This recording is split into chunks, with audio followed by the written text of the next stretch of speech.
সামাজিক উদাসীনতার কবলে পড়ে মৃত্যু এক ৩ বছরের শিশুর। হাওড়ার বালির নিশ্চিন্তা থানার অন্তর্গত আনন্দনগর পূর্বপাড়ায় তৈরি হচ্ছিল একটি ইমারতি দ্রব্যের নতুন বাড়ি।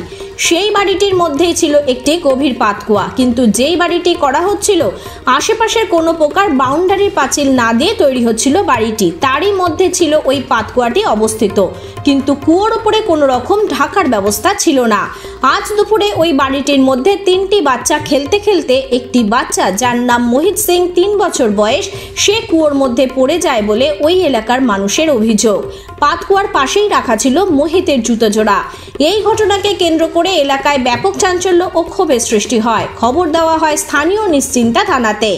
ঘটনাস্থলে পুলিশ এসে খবর দেয় দমকল ও ডিজাস্টার ম্যানেজমেন্টকে। সেখান থেকে ডুবুরি এনে এখনো পর্যন্ত কুয়োর জল শুকিয়ে বাচ্চাটাকে উদ্ধারের চেষ্টা করা হচ্ছে। এই ঘটনাকে কেন্দ্র করে বাড়ির যে মালিক বাড়িটি তৈরি করছিলেন তাকে ডাক করিয়েছে নিশ্চিন্তা থানার পুলিশ। এলাকার সাধারণ মানুষের বক্তব্য, কিভাবে এই খোলা জায়গায় বাড়ি তৈরি করার সময় পাতকুয়াটিকে ঢাকনাবিহীনভাবে রেখে গেছেন বাড়ির মালিক, সেই নিয়ে মালিকের বিরুদ্ধে ক্ষোভ সৃষ্টি হয়েছে এলাকার মানুষের মধ্যে। ঘটনাস্থলে মোতায়েন হয়েছে বিশাল পুলিশ বাহিনী, দমকল ও ডিজাস্টার্স ম্যানেজমেন্টের আধিকারিকেরা। তাদের বক্তব্য, শিশুটি উদ্ধার হওয়ার পরেই পরবর্তীকালে এই বিষয়ে তদন্ত শুরু করবেন নিশ্চিন্তা থানার পুলিশ।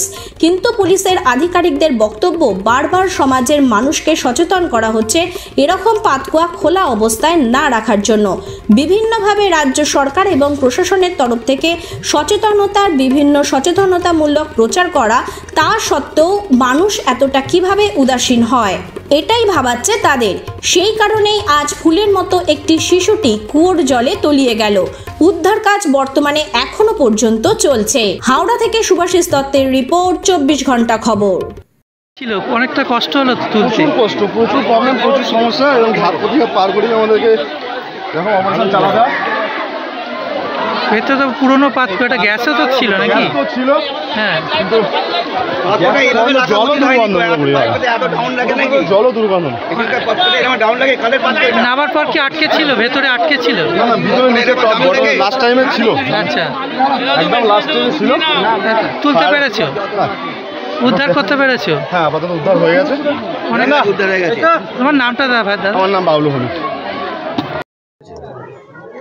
কি শুনলেন? আমরা খবর পেয়েছি, আমি পঞ্চায়েতে কাজ করছিলাম, ঘন্টা খানেক আগে আমার কাছে খবর যায় যে একটা বাচ্চা খেলতে খেলতে, ছেলে 3 বছর বয়স, এখানে ভাড়াটিয়া, ওনার বাবার নাম হচ্ছে ধনরাজ সিং, ছেলের নাম মোহিত সিং, বয়স 3 বছর, খেলতে খেলতে একটা পাতকুয়া, খোলা পাতকুয়া ছিল, সেখানে পড়ে যায়।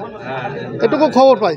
খবর পেতেই আমি পঞ্চায়েতের কাজ বন্ধ করে সঙ্গে সঙ্গে আমার মেম্বার কেকা ভট্টাচার্য সঙ্গে আমার পঞ্চায়েত কর্মীকে নিয়ে আমি এলাকায় পরিদর্শন করি। সঙ্গে সঙ্গে ডুবুরি এসছে, দমকল এসছে, কাজ চলছে। ইতিমধ্যে ঘন্টাখানেক ধরে পাতকুয়া পুরো ভর্তি ছিল জল, সেখানে মোটর দিয়ে পাম্প করে জল ফেলা হচ্ছিল। আরও বড় পাম্প লাগানো হয়েছে, ডুবুরিও নেমেছে। খুব তাড়াতাড়ি ছিল না ঢাকা দেওয়া ছিল? পাতকুয়াটা খোলা ছিল। এরকম একটা নবনির্মিত বাড়ি, এখানে বাড়ি হচ্ছে, বাচ্চারা তো খেলাধুলা করবেই, সেই জায়গায় পাতকুয়াটা কি ঢাকা দিয়ে রাখাটা একদম সঠিক। এরকম ঘটনা অনেক জায়গায় ঘটেছে। আমরা এলাকার মানুষের কাছে সবসময় করি, আমার মেম্বাররাও সচেতন করে, আমার ভিসিডি টিম আসে এখানে প্রতি বাড়ি বাড়ি, তারাও বলে পাতকুয়া ঢেকে রাখুন, ডেঙ্গুর প্রভাব আছে এলাকায়। মানুষের প্রতি কোনো সচেতনতা হচ্ছে না।